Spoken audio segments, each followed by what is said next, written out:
Supercross Live on supercrossonline.com. Kevin Barnett and Jim Holley back to Anaheim. Third trip here this year. And Jim, this dirt's been in here a very long time. Been a couple of monster jams in between the races. What effect does that have on the dirt?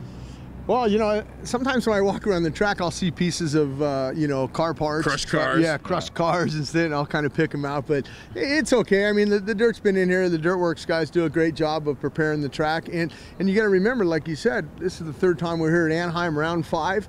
And, you know, to come up with a different track design, I think they did a great job here this weekend.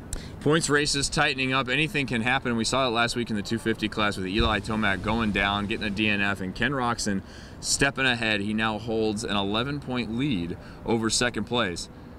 How about Ken having the red plate for the very first time? Yeah, I think it's exciting for him. I mean, I think that's something he's worked for, you know, last year after the donation starting testing and knowing he's going to ride the West Coast, and he's happy to have it on there. But like you said, I mean, it doesn't matter if you have a 15-point lead. I mean, you can see what happened to Eli Tomac. I mean, he had a pretty good cushion, and it's all gone. I mean, but Eli's been in that position before. Last year in San Diego, he lost a bunch of points and still came back and won that championship. So it's not over. You got to remember, after San Diego, they take a long hiatus. It's about 6 weeks or so before they come back to Seattle in April. So, you know, it's not wrapped up, that's for sure. It's Cole Seeley who's 11 points back, and Eli Tomac is 15 points back of Ken Roczen coming into this event. And as Jim mentioned, the last round, at least for a while for West Coast, will be San Diego next week. In the 450 class, Davey Millsaps continues to have the Supercross of his life. Leads by 7 over Trey Canard, but then 8 over Ryan Villapoto with the Terminators coming. Yeah, that key is 8. You know, that's not that much. And, you know, can he make it 3 in a row here at Anaheim? I mean, he's got 2 in a row now, and it seems like he's kind of found his niche. He's getting good starts. He's staying out of trouble, and we'll see. But you mentioned Millsaps. I mean, like I told, it's not a secret. He came to race in 2013. He's going to fight it, but he's been consistent. He's getting good starts. He's staying out of the mayhem that we had last week on that second turn there out of the whoops in Oakland. And it's going to be a great race here in that 450 class. But, you know, I think maybe like a guy like Trey Canard, he's thinking, you know what, I've had a seconds and I'm up there. I'm only 7 out. I think maybe Trey will, you know, come out of this thing. I hope maybe he can win one of these Anaheims. And then, you know, Barcia, hopefully he's healthy. And you still got Reed. I mean, Reed was strong. Dungey was strong last week, had good lap times. He knows that, you know, it's those starts. I mean, the starts are very critical.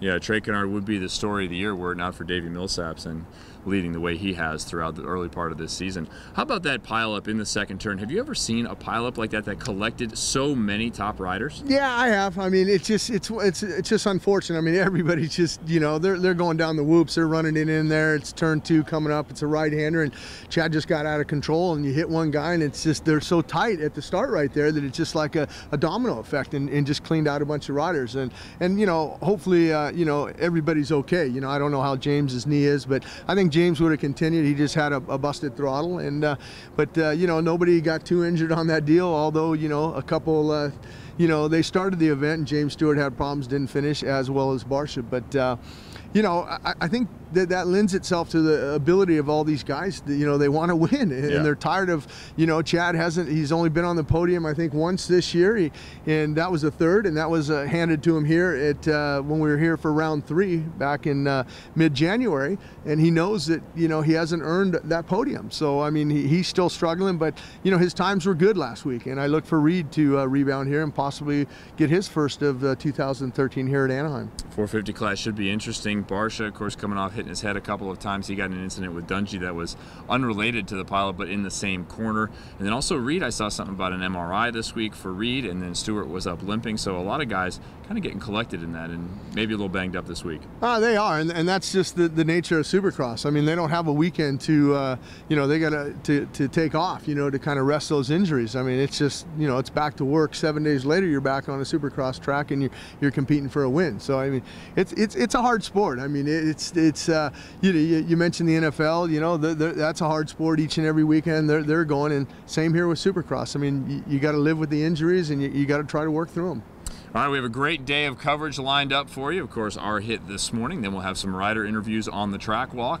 And at 2 o'clock Pacific time, we will start our live streaming Supercross Live show. We have a lineup of great guests. I think Kevin Windham is going to be in again. Perhaps Nick Way. We're going to have an opportunity for you to see all about what's happening here at Anaheim, what the practice times are for both the 250s and 450s. And then, of course, the race will be live on Speed tonight. So if you want to interact with us, hashtag live on Speed or Supercross Live on Twitter. Ask us a question and put in your thoughts on Anaheim. Third time. We'll see you all day.